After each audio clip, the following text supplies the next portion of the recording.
Hoy, para comenzar, me gustaría proponeros un pequeño ejercicio de visualización. Imaginaos que veis un ovni. Visualizadlo en vuestra mente. Podéis cerrar los ojos si os parece bien. El tamaño, la forma, las circunstancias del avistamiento es algo que dejo a vuestro criterio. ¿Lo tenéis? Estoy seguro de que la mayoría de vosotros habéis imaginado lo más clásico, un platillo volante de varios metros de diámetro. Últimamente también tienen mucho predicamento los triángulos voladores. A lo mejor alguno de vosotros se ha ido más hacia lo grande, hacia esas naves nodrizas en forma de cigarro puro o de cepelín de gran tamaño. Y puede que los más ambiciosos os hayáis ido a lo directamente descomunal, absurdamente descomunal, cosas del estilo de Independence Day, grandes, casi como una ciudad. De lo que estoy casi seguro es de que muy poquito, si es que alguno, se ha imaginado un ovni pequeñito, de pequeño tamaño, de apenas unos centímetros de diámetro.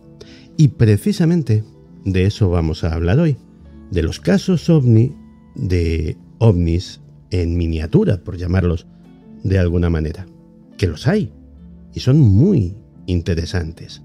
Y además plantea la pregunta de que, bueno, si creemos estos casos, si la gente ha tenido interacciones con objetos artificiales voladores de pequeño tamaño, de tecnología incomprensible para nosotros, ¿son solo máquinas o hay algo biológico que los controla? ¿Hay seres diminutos ahí dentro?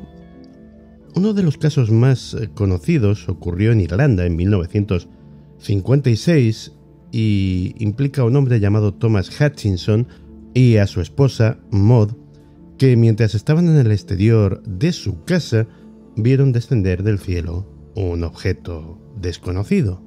Era mediodía y fue a aterrizar enfrente de la casa de los Hutchinson.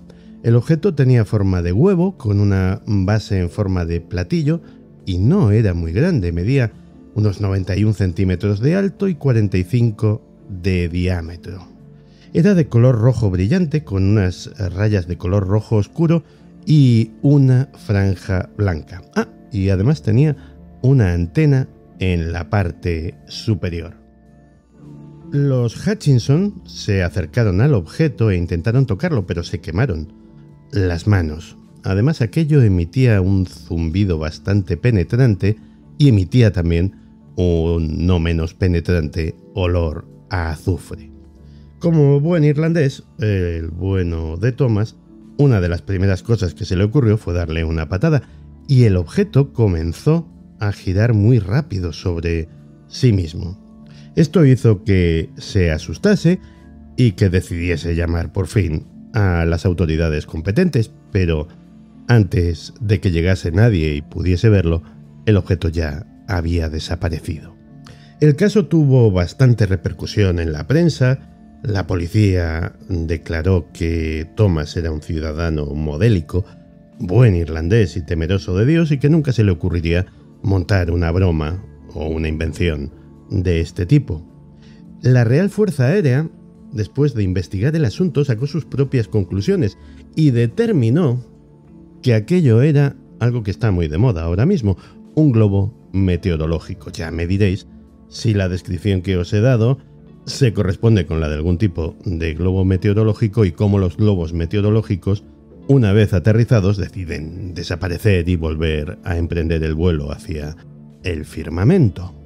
En cualquier caso, nuestro amigo Thomas fue muy valiente y tuvo mucha suerte con aquello de patear el ovni y salir indemne, porque estas cosas nunca salen bien.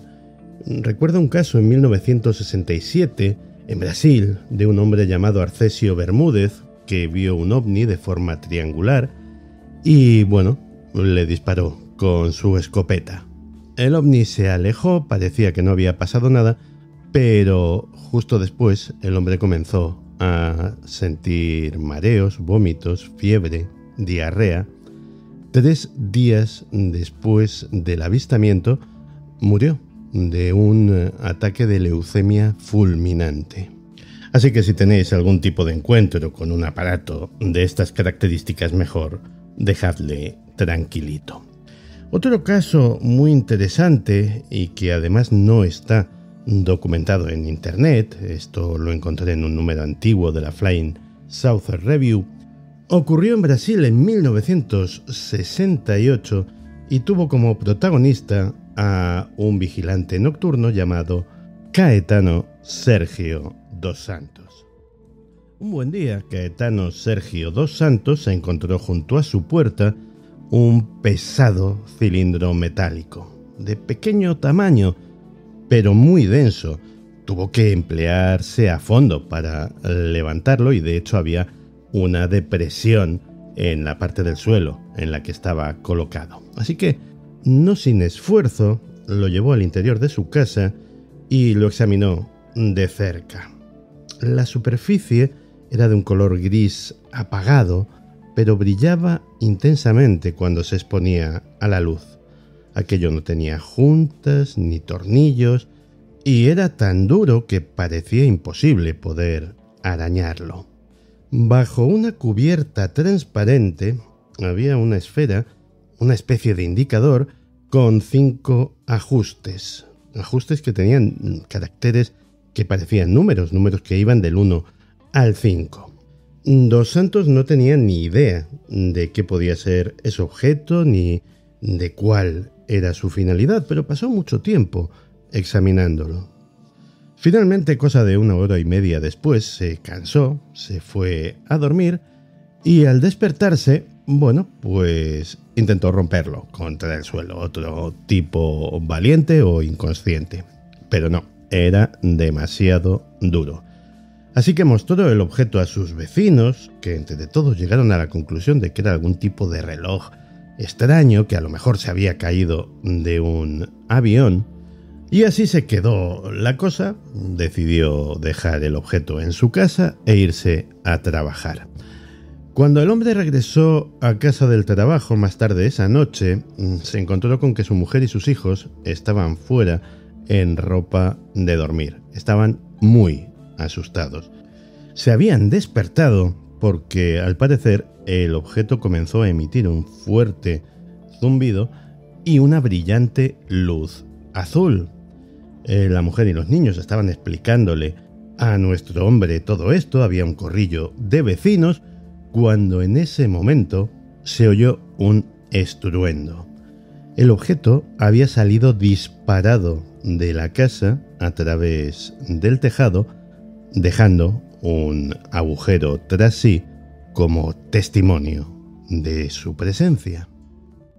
Brasil parece tener cierto imán para este tipo de casos excepcionalmente extraños. Uno de los más famosos, si no el más famoso, es el caso de Rivalino Mafra da Silva, un buscador de diamantes que desapareció en agosto de 1962 en el distrito de Duas Pontes, en el estado de Minas Gerais. Su hijo mayor, Raimundo, de 12 años, afirmó que su padre había sido, desmaterializado por 2 pequeños objetos esféricos de unos 40 centímetros de diámetro que comenzaron a girar vertiginosamente alrededor de él y que, lo hicieron desaparecer. Raimundo corrió a pedir ayuda, pero nadie le creyó. La policía y los periodistas estuvieron por ahí indagando y no llegaron a ninguna conclusión. El caso se hizo muy famoso, generó muchas especulaciones. Algunos creyeron que Rivalino fue víctima de una abducción alienígena, mientras que otros sospechaban que fue asesinado por sus rivales o por agentes del gobierno que querían sus diamantes y que estaban siendo encubiertos por el hijo, al que probablemente habían amenazado. El caso es que el misterio sigue sin resolverse hasta hoy Hay rumores, historias que implican a un cacique local, que hablan de huesos que se encontraron unos meses después, pero nada que pueda confirmarse fácilmente. Esta es una versión realmente reducida del caso, de un caso muy complejo, de un caso tremendo que además tuvo una especie de prólogo la noche anterior con un visitante de dormitorio. Yo os recomiendo que si queréis conocer este caso, que es aterrador, conocerlo en profundidad, os hagáis con el libro Las luces de la muerte, de Pablo Villarrubia, que aparte de buen compañero y buen amigo, pues estuvo investigando de primera mano el caso, y el libro en general no tiene desperdicio, pero ese capítulo en concreto es de obligada lectura.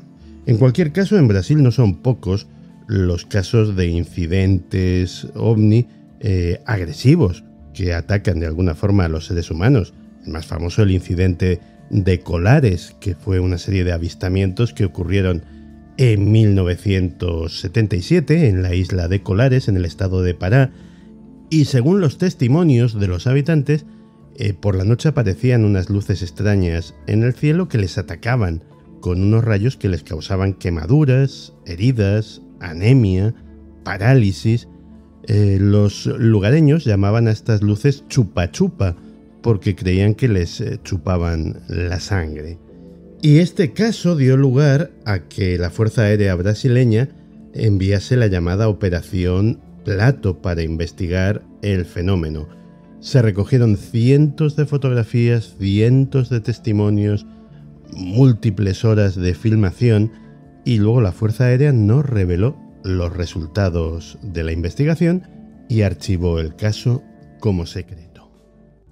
También en Brasil, y por esas mismas fechas, fue la desaparición, para nunca más volver a ser visto, de un hombre llamado Telêmaco Xavier el 16 de septiembre de 1962, y que además fue delante de testigos. No menos de 3 testigos informaron de haber visto cómo un objeto que desprendía chispas bajó del cielo. Del objeto se bajaron 3 hombres que agarraron al pobre Telêmaco Xavier, que, ya digo, nunca más volvió a ser visto. Los testigos hicieron lo que se debe hacer en estos casos, que es informar a la policía, que se presentó allí, y sí, encontraron signos de lucha en el lugar del presunto ataque, pero nada más. Alcanzado este punto, creo que ha llegado el momento de que hablemos del caso de ovni en miniatura más famoso y sobre todo más extraño de todos los tiempos. El caso de Kera. Kera es una ciudad japonesa en la que en 1972 vivía un jovencito de 13 años llamado Michio Seo. Una tarde regresaba a casa desde la escuela, caminando como hacía todos los días, cuando se percató de la presencia de un objeto metálico, no muy grande, del tamaño de un tazón de arroz, que volaba precisamente sobre un arrozal. El objeto era plateado y tenía más o menos la forma de un sombrero, y se desplazaba, según la descripción del muchacho, como un murciélago, cazando insectos. Curioso ante lo que podía ser aquello, el chico comenzó a acercarse, pero el objeto envió un rayo brillante en su dirección y, bueno, pues esto fue suficiente para hacerle desistir de su empeño. Llegó a Kera corriendo y se encontró con sus amigos. Sus amigos eran Hiroshi Mori, Yasuo Fujimoto, Katsuoka Kojima y otro al que solo se conoce como Yuji, que, bueno, no ha podido ser encontrado o sus padres insistieron en preservar su anonimato. Eran 5 muchachos, como en una de esas películas ochenteras o en Stranger Things. 5 muchachos enfrentándose a lo desconocido. 5 muchachos que decidieron ir al campo de arroz a ver si el objeto estaba todavía allí. Los 5 aguerridos muchachuelos llegaron al arrozal a eso de las 7 de la tarde, pero no había ovni alguno, así que bueno, se empezaron a burlar de su amigo hasta que cosa de 1 hora después el objeto regresó. Los 5 lo vieron claramente. Estaba apenas a unos 20 metros de distancia de ellos. El sol se comenzaba a poner, el anochecer despuntaba por el otro lado del horizonte y el objeto comenzó a emitir un brillo multicolor, pulsante, muy bonito. Así que uno de los chicos, el más atrevido, corrió detrás del ovni a ver si lo pillaba. Pero cuando ya estaba muy cerca, se oyó un estruendo, como un golpe muy fuerte, y el objeto comenzó a parpadear con una luz azulada brillante. Así que los muchachos se asustaron y corrieron hacia sus casas. Sin embargo, ya sabéis, hay pocas fuerzas en el universo que puedan rivalizar con la curiosidad de un niño, así que los chavales regresaron al campo casi todos los días de aquel verano, hasta que finalmente el 4 de septiembre su insistencia fue recompensada, porque volvieron a ver el ovni que flotaba a poco más de 1 metro por encima del suelo. Y esta vez fue el aparato el que comenzó a acercarse a los muchachos que, volvieron a huir. En el agitado debate entre ellos que hubo a continuación, llegaron a una conclusión muy clara. Necesitaban una cámara fotográfica, si no, nadie les creería nunca. 2 días después, el 6 de septiembre, regresaban ya provistos de una cámara fotográfica, y aquí es donde empieza la parte más rara del relato.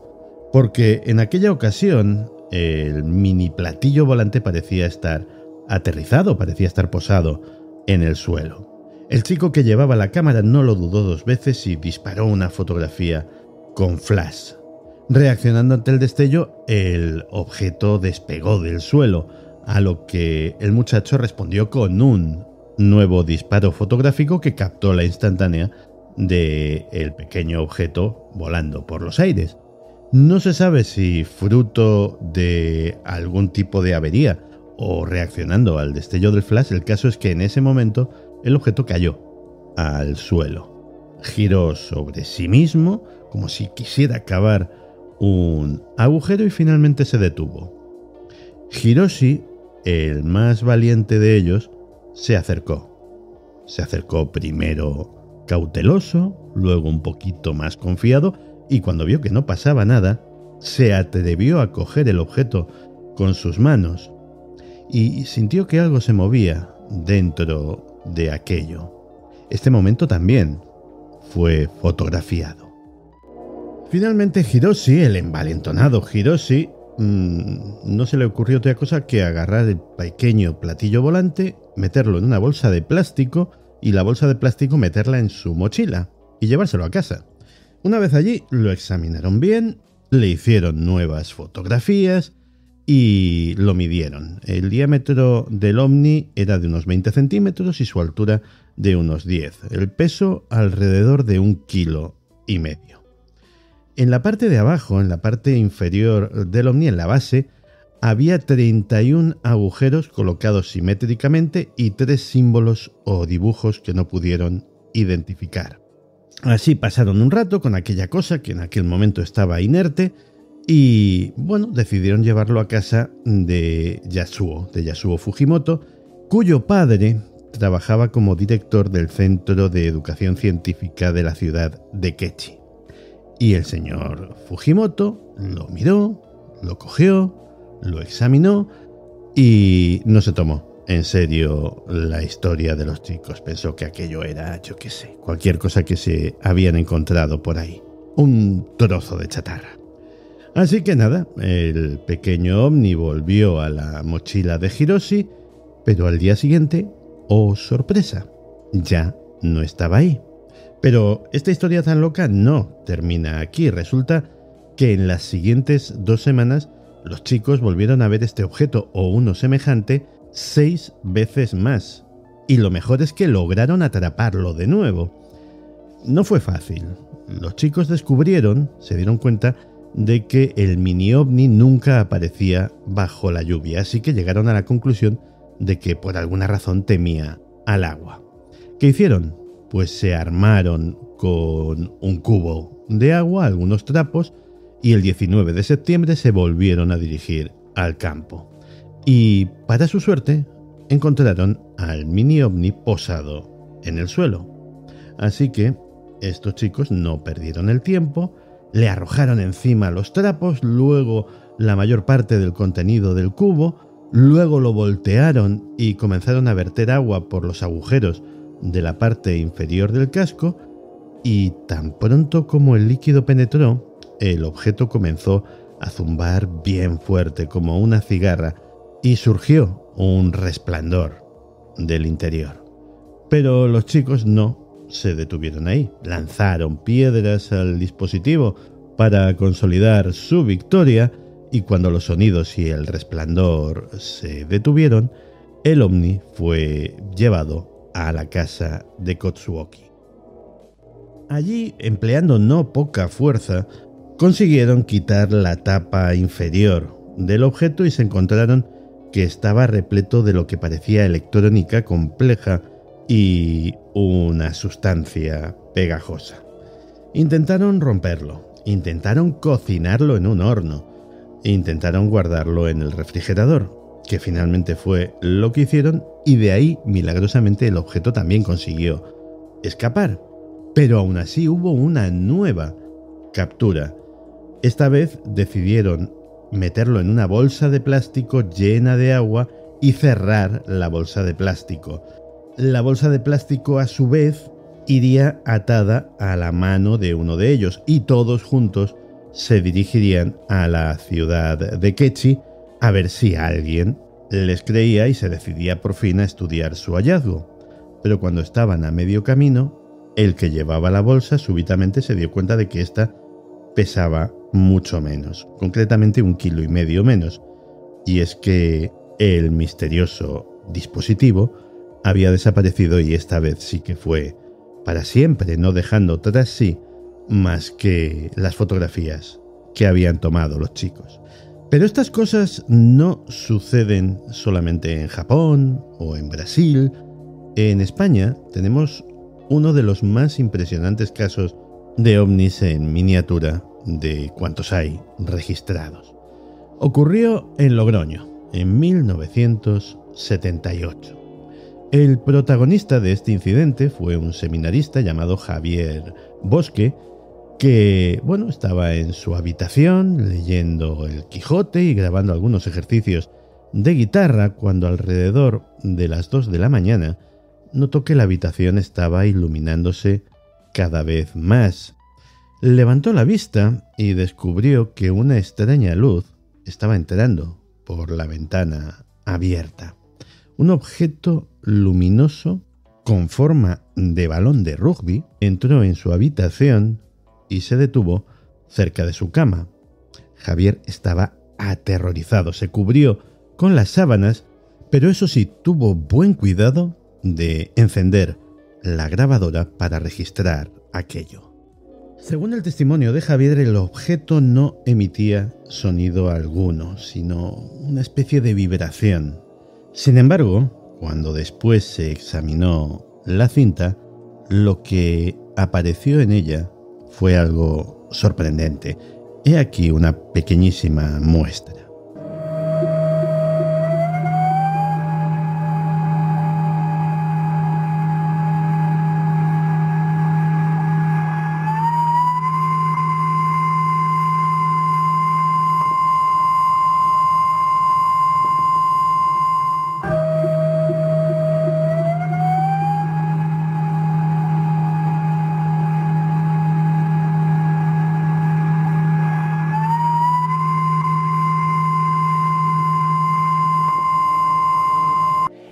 Esto es lo único que queda, lo único que se ha conservado de esta cinta, porque la cinta pasó a poder de los militares, fue examinada por técnicos e ingenieros que le comentaron a Javier que aquello era imposible, que no tenían ni ellos ni obviamente el propio Javier medios para reproducirlo, y pues al final la cinta se perdió por el camino y esto es lo único que ha quedado.